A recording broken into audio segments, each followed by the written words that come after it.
Often, what makes healing so tricky and just difficult when you're trying to go through the therapy process is, things are good things are tangled up with bad things inside of you.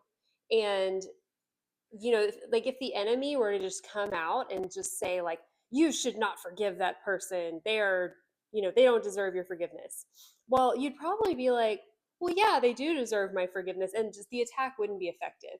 However, if he tangles up, like, you shouldn't forgive with a part of you that's really trying to protect you, like your part, that's maybe like a righteous anger that's trying to actually assert boundaries. Well, then what happens is you start being full of resentment and bitterness because there's this confusion, like, okay, am I sinning if I assert boundaries? Maybe I'm sinning and I need to forgive them. But then what happens is, instead of actual forgiveness, you have kind of this dissociation where your anger isn't allowed. It's just not allowed. And so what happens is he's like attached this idea of sin and wrongdoing to this part of you that's actually really important that you need.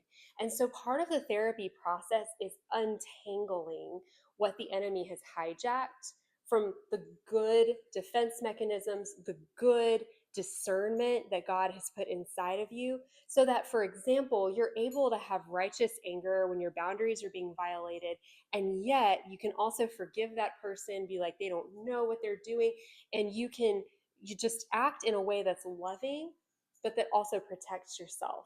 So a huge part is just untangling the bad from the good.